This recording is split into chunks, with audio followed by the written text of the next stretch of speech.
સુરતના હઝીરા ખાતે આવેલ સુવાલી ગામની સસ્તા અનાજની દુકાનમાં ગેરરીતિ થતી હોવાની ફરિયાદને લઈ ગ્રામ પંચાયતના સભ્ય દ્વારા સ્થળ તપાસ કરાતા કૌભાંડ સામે આવ્યું હતું. જો કે આ અંગે જવાબદાર અધિકારીઓને જાણ કરાઈ હોવા છતાં કોઈ કામગીરી કરાઈ ન હોવાનું જણાવાયું હતું.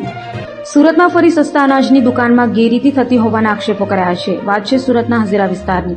હઝીરાના સુવાલી ગામમાં આવેલી સસ્તા અનાજની દુકાનમાં ગેરરીતિની ફરિયાદ મળતા વ્રાજગરી ગ્રામ પંચાયતના સભ્ય કિરણભાઈ પટેલ સ્થળ તપાસ કરી હતી.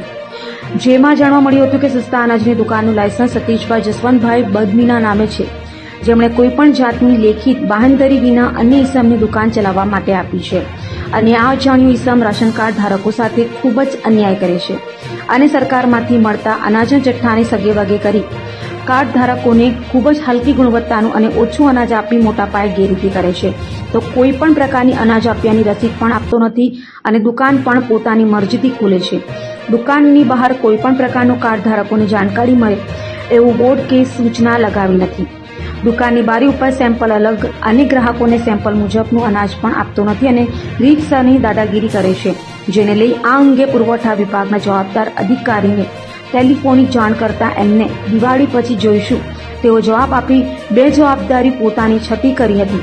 તો અનાજની દુકાનનું સંચાલન કરનાર વ્યક્તિ ભૂતકાળમાં ઘણીવાર આ કામ માટે કસૂરવાર થયો હોવા છતાં આજ દિન સુધી કેમ કોઈ કાર્યવાહી કરાઈ નથી એ પણ એક તપાસનો વિષય છે અને જો ઉડાણપૂર્વક તપાસ કરવામાં આવી તો ખૂબ ગંભીર બેદરકારી સામે આવી તો તેવી ચર્ચા જોવા મળી હતી.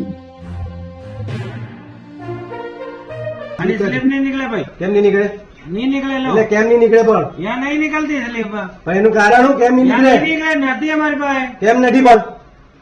હું આ સ્લીપ કેમ નહીં નીકળે એમ કેમ? આ સ્લિપ નથી નીકળતી. કેમ નહીં નીકળે? આ જેટલો માલ આપેલો ને હા. એટલો લખેલો છે. આપણે પણ તેલ તો આપલા જ નહીં તમે. તેલ નથી આપ્યું. તેલ આપ્યું જ તારે હું કામ? બતાવ. હા, પણ બતાવો ને. બતાવ. તારે બતાવો ખરી. આવાજ નહીં એ, કરતો બધી. અવાજ નહીં કર, તું અવાજ નહીં કર. ઓળખતો નહીં તું. તું ઓળખતો નહીં મને. અરે ભાઈ બરાબર? મિનિસ્ટર હોય મારે હું તો કામ? પછી મિનિટ થયો એટલે આનું રેકોર્ડિંગ ચાલુ કર. રેકોર્ડિંગ ચાલુ કર. કર લે. તું એમ કે લાવ બતાવ, ઓઠડી બતાવ. તારા નામે છે લાયસન્સ? તારા નામે લાયસન્સ છે? સતીશના નામે છે. હે? કોના નામે લાયસન્સ છે? સતીશભાઈ બસ ના. ચલા બતાવ. સતીશ ઓથોરિટી. સતીશ ઓથોરિટી આપેલી છે વેચવાની તને? અરે અમને ભાઈ આપેલા છે, ચલા પગાર બતાવ. આપે છે. કોણ પગાર આપે છે? બતાવ ચાલો. અરે હું કામ ભાઈ ઓથોરિટી પગાર આપે છે બતાવ. પેલો. હોશિયારી કરે છે. આની હોશિયારી કરે તો છે. પછી એટલે આની એટલે કોઈ માણસ હોશિયારી. બોલે એટલે કરી જવાનું.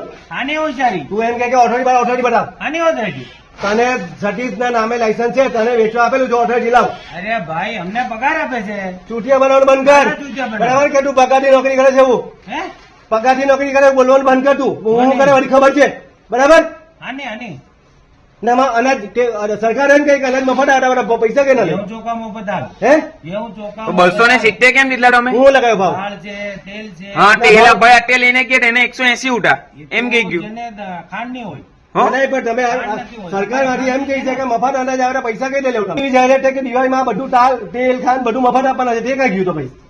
તેલ ખાંડ કોને કીધું? અરે સરકાર ટીવી પર આવે છે, કોણે કીધું હું કેવું? અરે ભાઈ ઘઉં ચોખા મફતમાં આવે છે, કેવું તો શું તમને?